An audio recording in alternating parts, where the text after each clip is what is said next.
Ring ring. Hello, Benjamin speaking. Benjamin, this is Michael with FlowOps. How you doing? I do all right. How do you do? I'm doing all right. We're almost to Friday, right? We're getting there. We are.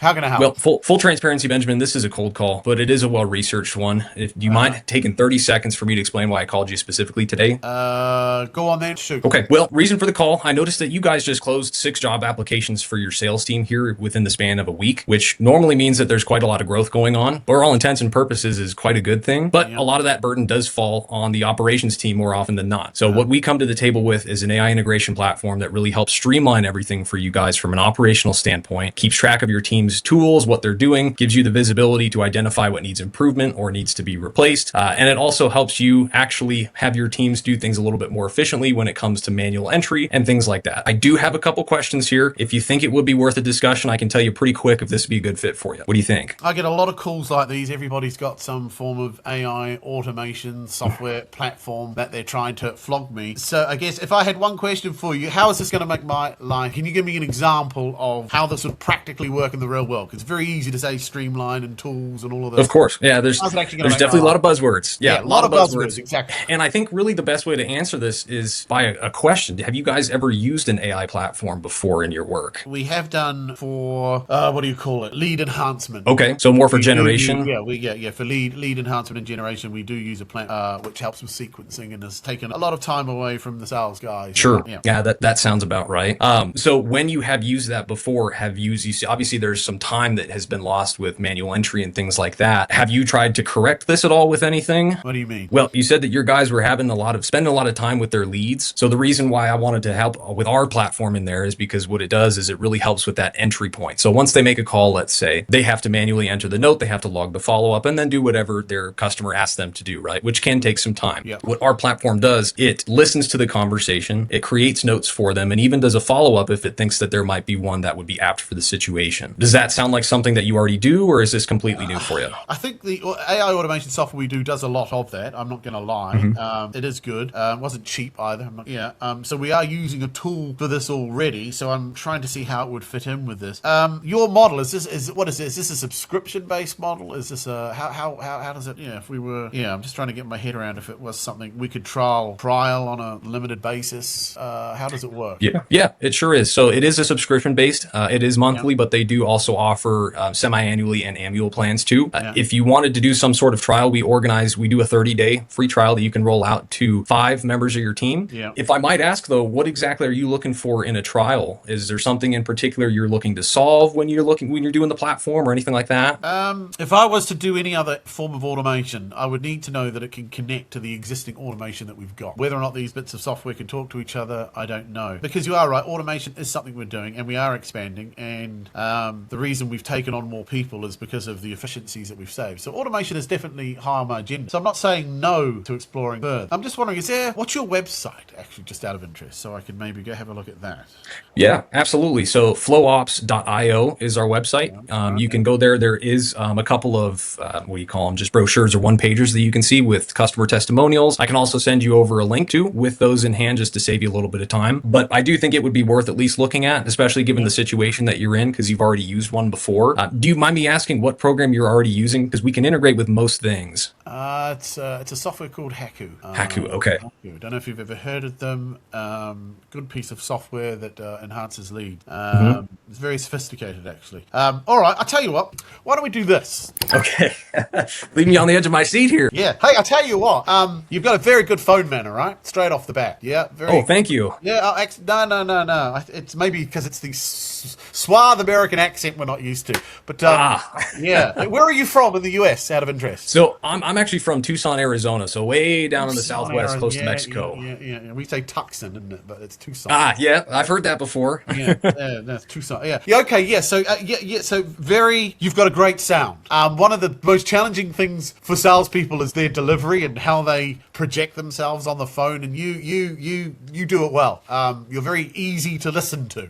Oh, And thank you. you've also got a really good, I mean, I know this is a made-up scenario, but you've got, even though this is all BS, you had a really good grasp of how to just talk about it, which I found it really, I thought it was a good call. I won't tell you the way we're going to go yet, obviously we know with the meeting, but with feedback, I mean, it's not a huge amount. One thing I will say, because I say this to everybody, because nobody ever really does it. The easiest way to get someone to open up about what problems they have is to suggest what they could be. Right. So we work with heads of ops, and often they're frustrated with this, worried about this, or concerned with this, or they're challenged by this. But you're probably going to say, I don't relate to that. And what it is when you give them those options, then say, but you don't have them. It's, well, no, I wouldn't say I don't have them, or I can relate to a couple of those. And then this enables you to explore a bit further their problems. Because what I was doing, and I do this deliberately, is I always ask questions to see how good the salesperson is at flicking it back to get to me to qualify. Because whenever someone asks a question, there's an intent behind it. Yeah. So we're like when I asked you this, a subscription model, right? And I wanted to see how would you respond to that. And you did what most people do. They give the answer. Well, yeah, it's a subscription, but we also offer this, we also offer that. So what you want to do is you want to flip it. And you hey, that's a great question. That's a really good question. You know, I don't often get asked that. Would you be looking for a subscription-based model? Because then I'll get to say, well, no, I hate subscription-based model.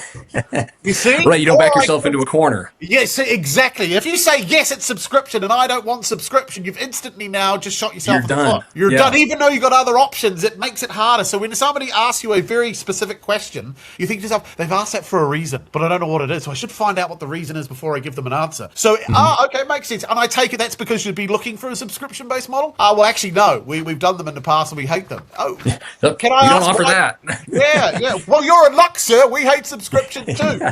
So you don't paint yourself into a corner. And salespeople are very good at painting themselves into corners by giving them the answer they think they want to hear without asking, hold up, why did he ask that question? I need to know why before I give an answer. And so that's the only thing. So most salespeople fall up on it. I mean, I still sometimes get trapped on it. I'm a bit too keen to say something, but if you can bite your tongue. But on the whole, you sounded good. You were confident. Sounded like you, and that's important. You got to sound like you know what you're talking about. And when you're talking to senior decision makers, they want to know they're talking to someone that knows more than them. Because if you don't, then I'm wasting my time. I was like, man, you're making me come up with websites too. I'm like, oh crap, I didn't have this. Yeah, I know. I was putting but isn't it amazing how when we get asked a question, we feel the compulsion to have to answer. Right. And that is something that I teach salespeople. You got to undo that compulsion. You don't have to answer any question. You got to learn how to flip it back to them and say, well, that's a good question. Why'd you ask me that though? Yeah.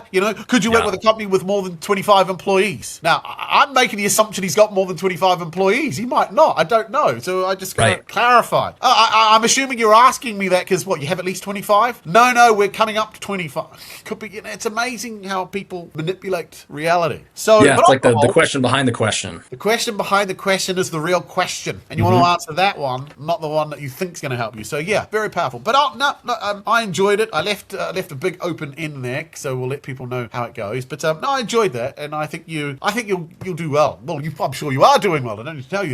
Yeah. Thank you. I really appreciate it. And honestly, the feedback alone is worth doing this. Because with us, my role, a lot of it is in-person cold calling. So we do a little bit over the phone, but we're all walk-in. So you get immediate feedback and stuff like that from the customer, but you rarely ever get it from teams because you're just usually one guy walking in. So just getting some feedback is very much welcome. Let's put it that way. Well, it's you can tell that you meet more people in person than you do on the phone because your manner, you're quite confident, which you have to be. It's actually, I think phone calling is easier because you can't, this is different. We can see each other. Normally you can't see anyone. And so a lot of people can't project themselves well on the telephone. And so you're obviously having to go in and meet people. It's built up your confidence walking into a strange building on their territory. That's right. You have to have a certain metal rod going through your back. So that makes a phone call. Fuck, this is so easy. I can't even see them. Hey, to a degree. I must admit, I'm a little out of practice, but it's still fun. This has been great. No, well, I've enjoyed it. I hope Roman's enjoyed it. And more importantly, I hope the viewers enjoyed it. That's right. Well done. Just taking a lunch break. Yeah, I appreciate it. I know I bet it's really weird seeing somebody you've never really met before on LinkedIn, and all of a sudden you have to cold call, Yeah. Oh, I thought I did okay. I think the one part where I struggled with is once there were a couple of weird kind of one-offs in there that I was like, oh crap, wasn't expecting that. So I think there were a few times where I might have mumbled a little bit where I shouldn't have. But overall, I mean, I think it was great. You know, the just being and doing this is just fun in general. So I'm happy with it. Well, you did well. You did well. Have some real fun. Do it in the real world. Phone people up. Yeah, that's right. I do it all the time. You record it. It's fascinating. Well, like I used to do it all the time. I started off as an SDR in this role, and it was like every day, like clockwork doing it. And by the time I was over, I was like, man, I'm ready to actually go talk to people in person now. This sucks. Yeah. So, Yeah. but this, I mean, you never really forget it. You just kind of have to bring it back up again, you know? Yeah, it was good. Well done. Kudos to Yeah, you for thank doing you. it. Like we say, most people chicken out when they're asked. Well, thanks for putting this on, guys. This has really been fun. Well, we've enjoyed it. Awesome. Okay, are you guys going to shoot like just a message into Slack, or how are we going to get notified for that? Okay, perfect. All right, that's right. Get the drum roll going. Well done, Michael. Thank you. Really, really great job. How did you feel about it? Oh, I thought I did okay. I think the one part where I struggled with is once there were a couple of weird kind of one-offs in there that I was like, oh crap, wasn't expecting that. Yeah. So I think there were a few times where I might have mumbled a little bit where I shouldn't have. Okay. But overall, I mean, I think it was great. You know, the just being and doing this is just fun in general. So Yeah. I'm happy with it. Awesome. Glad to hear that. Yeah, it was a ton of fun.